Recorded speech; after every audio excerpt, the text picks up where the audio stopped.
Bonjour et bienvenue sur cette troisième vidéo du hub consacré à Meute des Amis d'Indécent.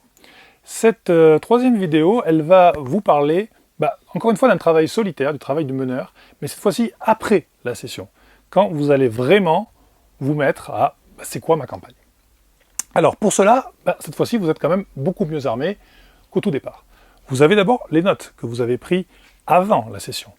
Une petite carte, quelques éléments géographiques, une chronologie de quelques événements historiques, vous avez quelques éléments de folklore, des légendes, peut-être quelques créatures auxquelles vous avez pensé, et puis aussi et surtout, vous avez eu cette fameuse session de création de meute, création des personnages. Bon.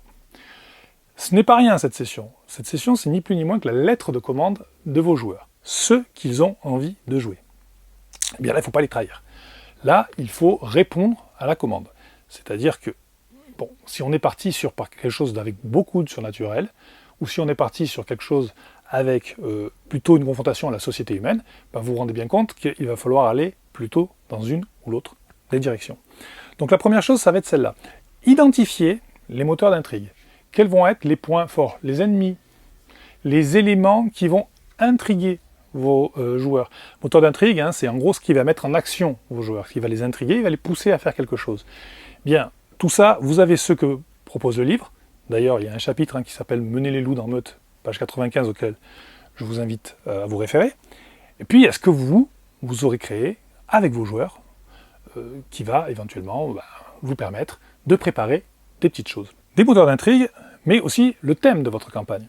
Meute, vous le savez, c'est un jeu qui vous propose de traiter les questions du vivre ensemble. Comment un Uri vit avec ses deux âmes, comment la meute vit entre ses différents membres, et comment elle fait face aux menaces du monde extérieur, de la société humaine, des autres surnates, etc. C'est quoi vos propres thèmes? Votre campagne, comment elle va aborder ces thèmes? Je prends un exemple. Le scénario du Gévaudan, qui se trouve dans le livre de base, aborde le problème un petit peu de l'affiliation, c'est-à-dire comment on fait. Il y a la bête du Gévaudan, c'est l'élément surnaturel, et si la bête du Gévaudan faisait partie de la meute? C'est un petit peu ça l'idée. Et si c'était le fils de notre alpha, comment la meute va réagir à ce problème interne? Comment elle va réagir quand le monde extérieur va lui venir menacer tout ça? Voilà les questions qui seront posées aux joueurs. À votre tour, vous devez poser ce type de questions à vos joueurs. Comment allez-vous réagir à tel ou tel type de menace? Je prends un autre exemple. Imaginons, vous êtes parti sur une menace très très forte avec la meute sauvage, pas moins que celle-ci, qui arrive sur le territoire de la meute. La meute sait très bien qu'elle n'a pas la force toute seule de résister. Elle va devoir rameuter, noter le choix de mots, les autres acteurs du monde surnat pour que tous ensemble, ils puissent résister. Donc la résistance serait le thème d'une campagne qui se baserait sur cette menace-là. À vous, donc, encore une fois, de trouver vos propres éléments. J'insiste sur un point que j'ai déjà évoqué, mais vraiment j'insiste, vous ne pouvez pas trahir vos personnages, vos joueurs. Ils vous ont demandé des choses, il faut qu'ils retrouvent dans ce que vous allez proposer. Mais de la même manière, vous êtes un joueur comme les autres en tant que meneur. Il ne faut pas non plus vous frustrer.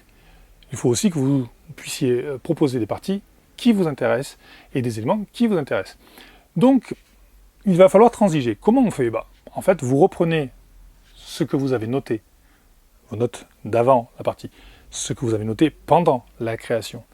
Et vous réfléchissez à tout ça. Comment vous allez pouvoir proposer quelque chose qui satisfasse les joueurs, qui aille dans le sens de ce qu'ils ont créé, mais en utilisant certaines de vos idées.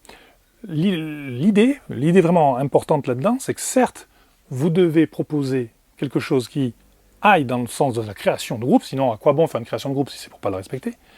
Mais votre responsabilité, c'est aussi de surprendre des joueurs. Et donc, il va falloir réfléchir à comment vous allez twister ça, comment vous allez faire pour prendre à contre-pied vos joueurs et aller là où ils ne vous attendent pas. Et si vous arrivez à faire ça, je suis sûr que ce sera une campagne réussie.